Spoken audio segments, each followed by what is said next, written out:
Brooklyn biker clubhouse drive-by shooting wounds four, all expected to survive. This was written by Kerry, Burke, and Thomas Tracy, published for the New York Daily News, September 3rd, 2022. So, one person was shot in the head, right? But all people are expected to survive. Okay. One person was shot in the head, and three others were hit by bullets Friday in a wild drive by shooting outside the home base of a Brooklyn outlaw motorcycle club, police sources and witnesses said. Pause right here. I want to pause and just give a little bit of commentary. Every time somebody is shot, that is a traumatic event. We don't know if somebody will be shot and need permanent physiological, psychological, help for the rest of their life, if that person will be paralyzed, if that person will succumb to their injuries later, or if that person will go into deep debt because in the United States, medical costs and medical bills are definitely not free and they are not cheap. We need to change all of that.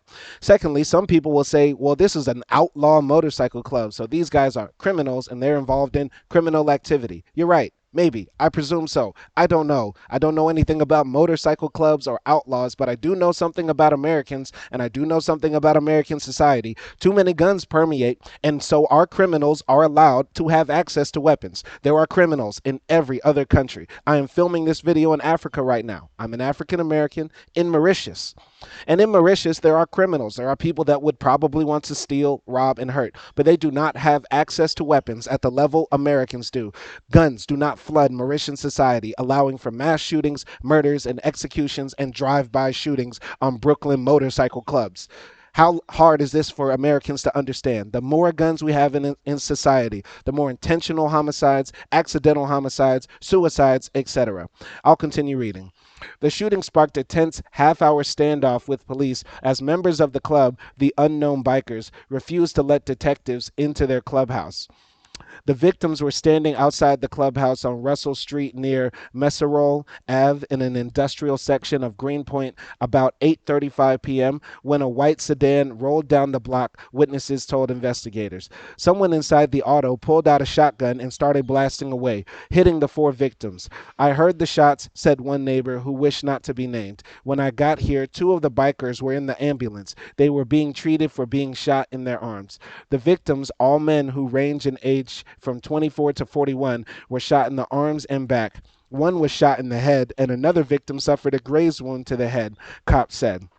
How horrible, how sad. And I wish on these news reports, which go way too underreported, most Americans will not hear about this story because CNN, Fox News, MSNBC will not cover these sorts of stories, right?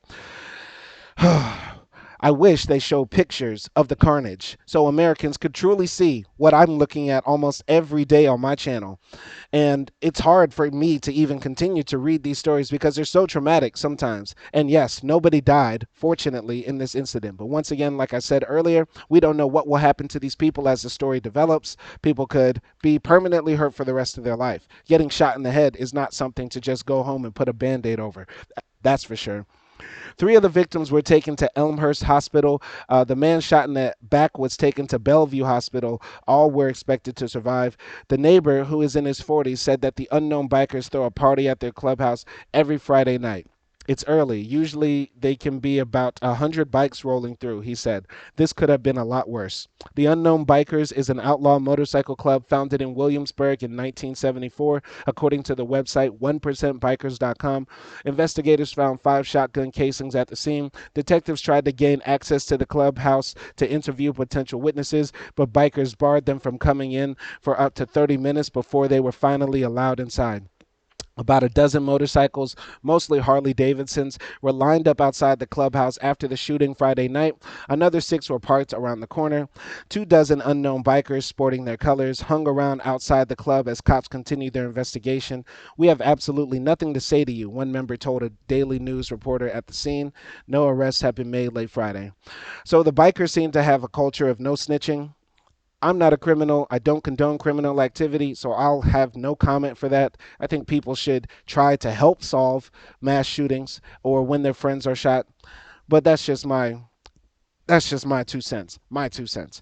Anyway, I'll just say this. Once again, here in the US. It does not matter what state we're in. New York is notorious for having some of the strictest gun laws in the country. I also covered a video on a shooting in Chico, California today. Go check that out. And New York and California are known for making it very hard for people to get guns in most circumstances. But this goes to show the state exceptionalism argument does not work, because in the US we have interstate travel, which is unchecked.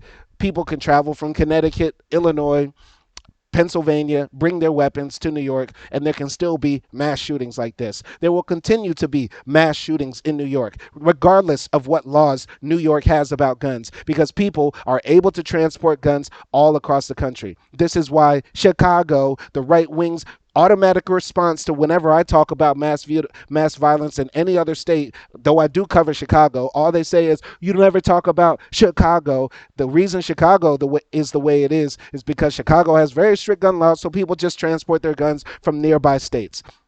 State exceptionalism doesn't work. City exceptionalism doesn't work. We need in the United States a mass movement, a mass culture shift about gun violence, because how many more of our children have to die? How many more of our old people have to die in churches? How many more supermarkets have to get shot up? And how many more underreported mass shootings like this have to happen before America says, hey, we could be like Canada, a kind of chill place?